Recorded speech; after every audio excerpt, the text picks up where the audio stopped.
सातवीं कक्षा के सभी बच्चों को मेरा नमस्कार। आज हम हिंदी में पाठ 3 सच्चा हीरा अच्छी तरह से पढ़ेंगे और समझेंगे। इसका भाग 1 है। सभी बच्चे को यह पाठ अच्छी तरह से आपको समझना है। यह जो पाठ है वह 3 है। मैं यहाँ लिखती हूँ। सभी बच्चे को यहाँ ध्यान रखना है कि सच्चा हीरा पाठ 3।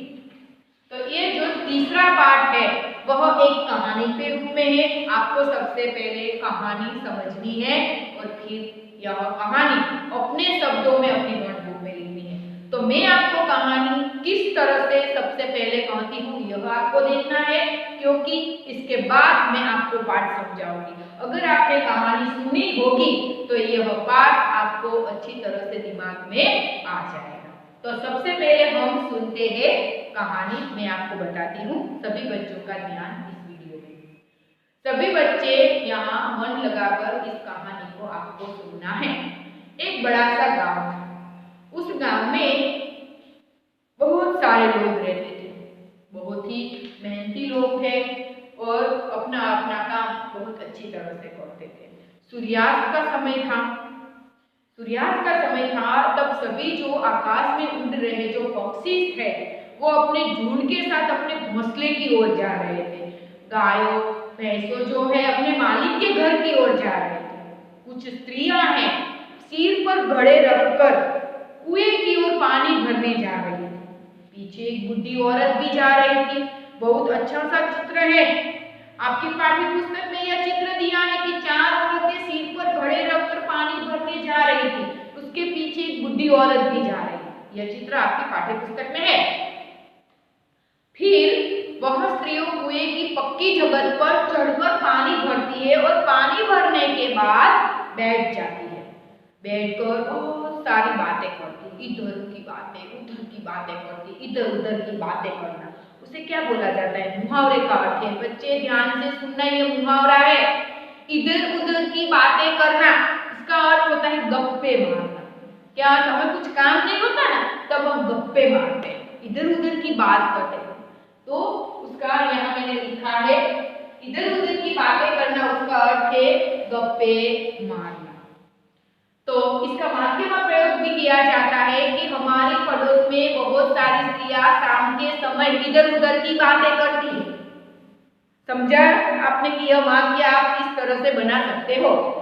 तो इस प्रकार चारों औरत अपने अपने बेटे के बारे में बात कर रही। किसके बारे में बात कर रही थी? आप सभी बच्चे को पता है, अपने बेटे के बारे में।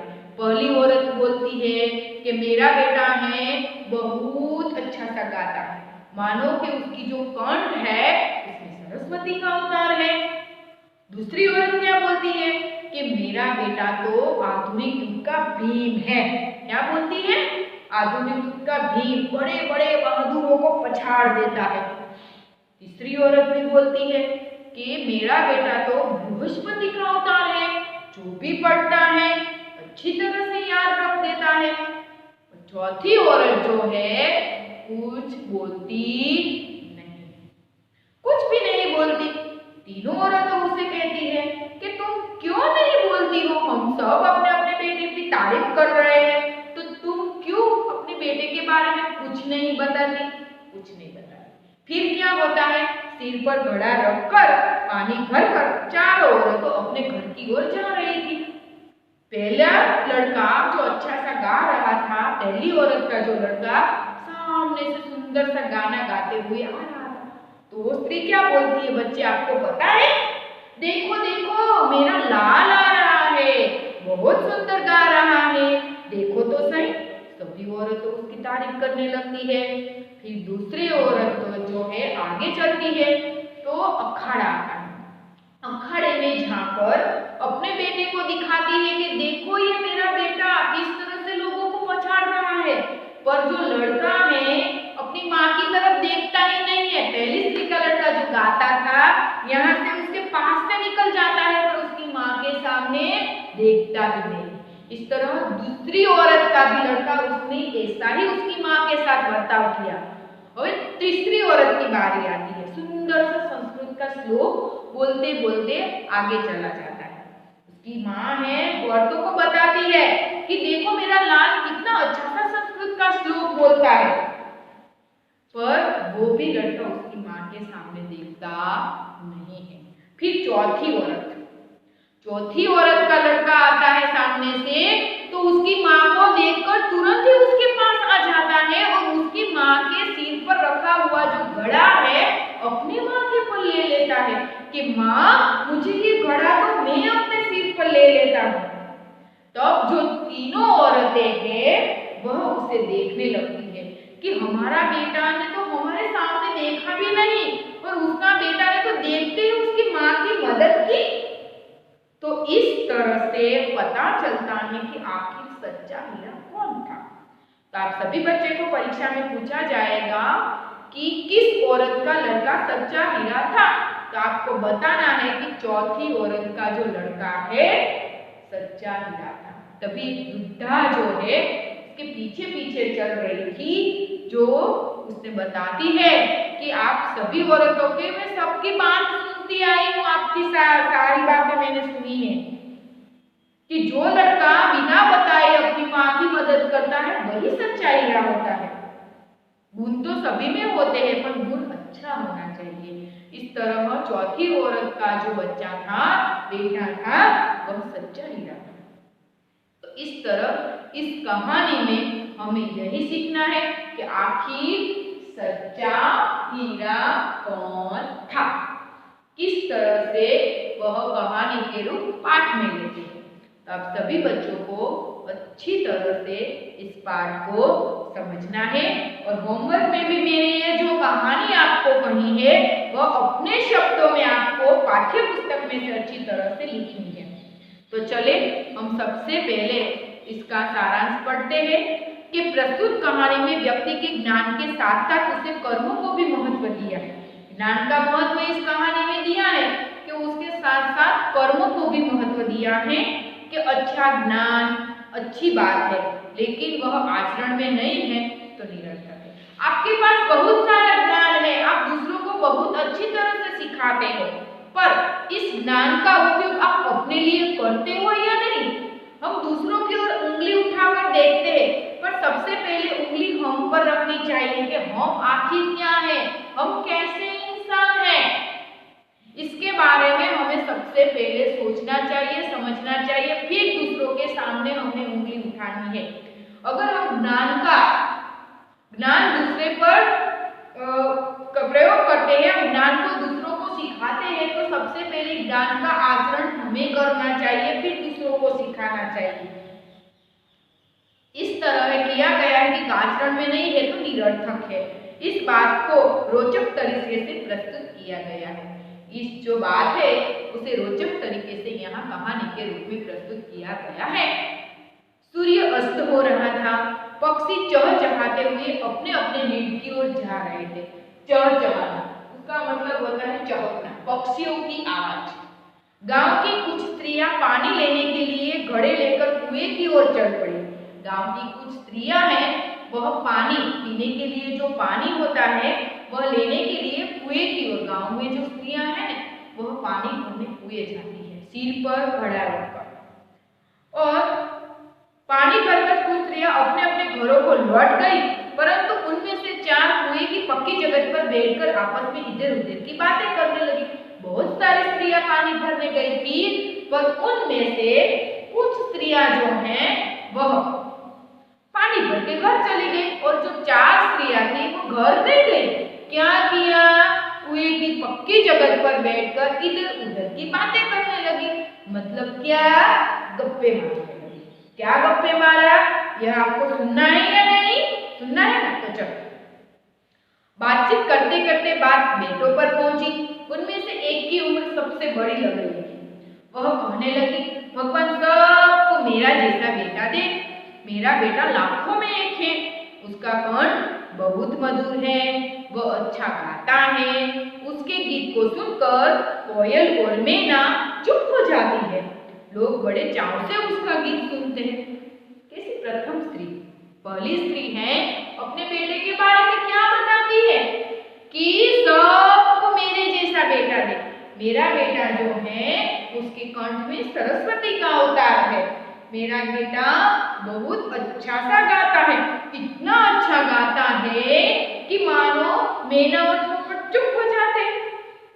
बोलो, इतना सुंदर गाता होगा कि मैना पोपट दोनों चुप हो जाए, कोयल सब चुप हो जाए। मैना, कोयल और पोपट दोनों है वो चुप हो जाए। इसीलिए लोग बड़े चाव से उसके जो गीत गाता है वो सुनते भी हैं। फिर पहली स्त्री ने तो अपने बेटे के बारे में इतना कुछ कह दिया, अब दूसरी स्त्री की बारी आई है, वो क्या कहती है यह हमको समझना है। उसकी बात सुनकर दूसरी स्त्री को मन हुआ कि मैं भी क्यों अपने बेटे की तारीफ ना करूं। वो भी अपने बेटे की तारीफ करने लगी। कैसे करती है अपने बेटे की तारीफ, सुनना है ना, तो सुनिए। अपने बेटे की प्रशंसा करे। उसने पहली स्त्री से कहा, मेरे बेटे की बराबरी कोई नहीं कर सकता। वह बहुत ही शक्तिशाली है, बहादुर भी है। वह बड़े बड़े बहादुरों को पछाड़ देता है। आधुनिक युग का भीम है। यह सब सुनकर तीसरी औरत भला कैसे चुप रहती, वह भी बोल उठी, मेरा बेटा तो साक्षात बृहस्पति का अवतार है। वह जो कुछ पढ़ता है एकदम याद कर लेता है। ऐसा लगता है कि मानो उसके कंठ में सरस्वती का निवास है। पहली स्त्री की अपने बेटे की तारीफ सुनकर दूसरी स्त्री को नाम रखा गया।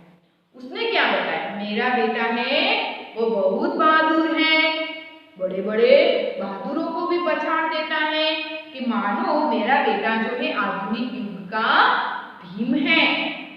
सबको मेरा जैसा बेटा दे।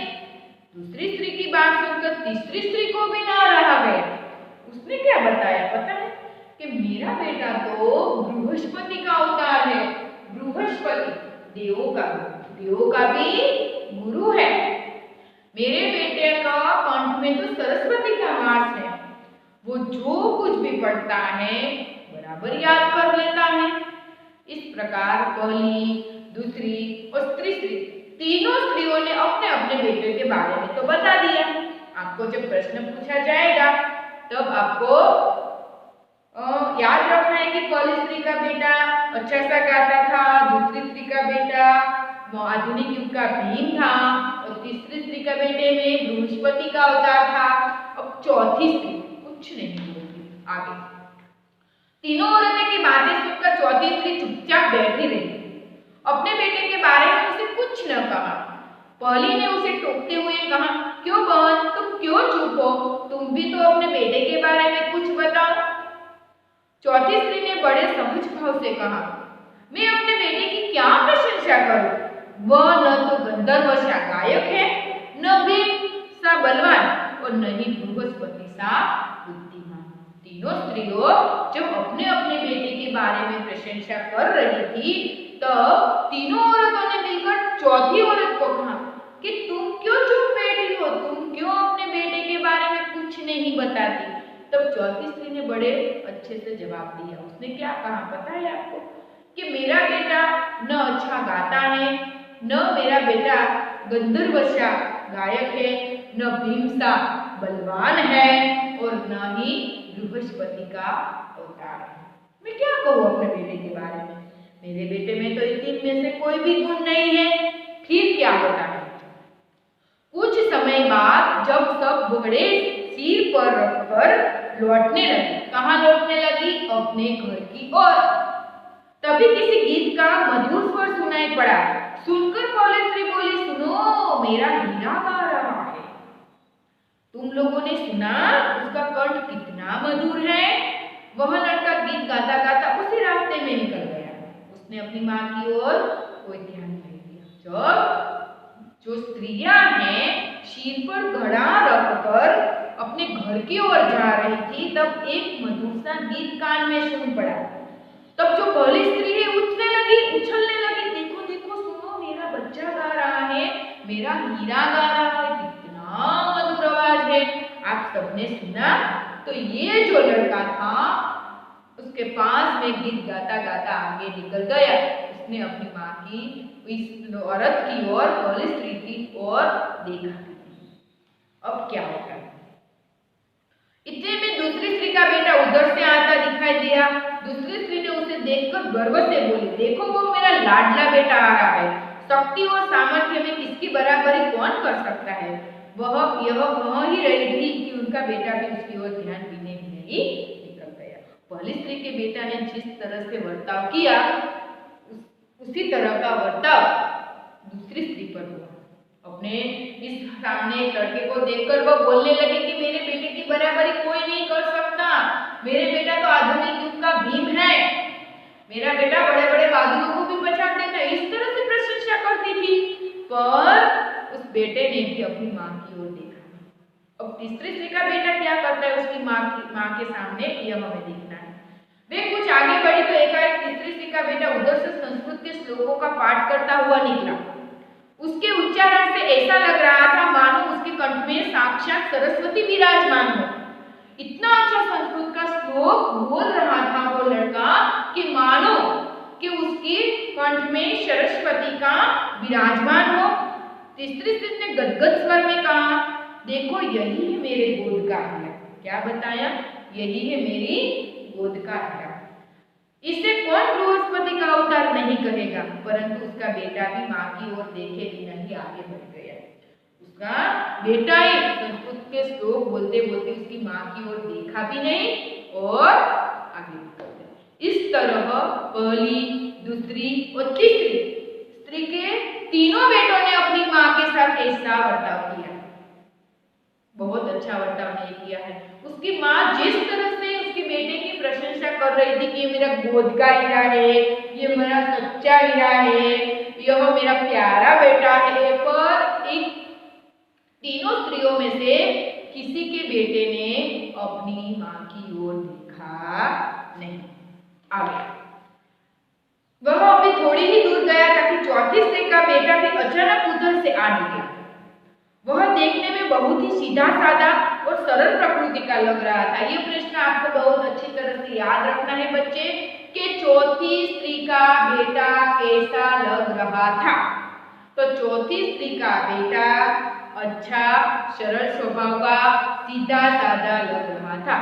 सीधा साधा अच्छा और सरल स्वभाव का लग रहा था। उसे देखकर चौथी स्त्री ने कहा, बहन यही मेरा लाल है।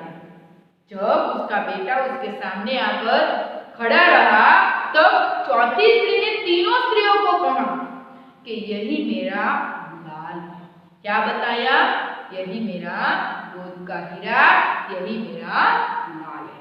आगे लाल शब्द का प्रयोग किया है कि चौथी स्त्री ने अपने बेटे के बारे में किन शब्द का प्रयोग किया है? तो लाल, याद रखना, लाल शब्द का प्रयोग किया। आगे चौथी स्त्री ने उसके बारे में बता ही रही थी कि उसका बेटा पास आ पहुंचा। अपनी माँ को देखकर वह रुक गया और बोला कि माँ लाओ मैं तुम्हारा घड़ा पहुंचा दूं।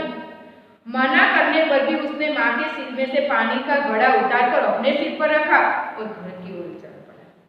देखो बच्चे के तीनों औरतों के बच्चे ने उसकी माँ के साथ कैसा बर्ताव किया और चौथी स्त्री के बेटे ने उसके साथ कैसा बर्ताव किया। दोनों में बहुत ही अंतर है क्योंकि तीनों औरतें जो थी वो जिस तरह से अपने बेटे की प्रशंसा कर रही थी, तीनों औरतों के जो बेटे हैं उसने उसकी प्रशंसा का अपमान किया।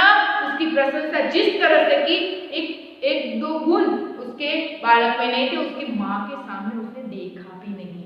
चौथी स्त्री का जो लड़का था सीधा सारा सरल स्वभाव का प्रकृति यानी कि स्वभाव, सरल प्रकृति यानी कि सरल स्वभाव का था।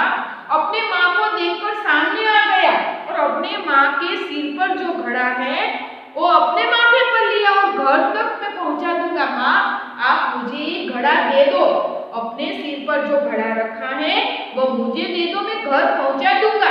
अपनी माँ की दया आ गई उसे। अपनी माँ को देखकर वह रह न सका, अपनी माँ के सामने चला गया और अपना माँ के सिर पर जो घड़ा था वह ले लिया और घर तक पहुंच गया।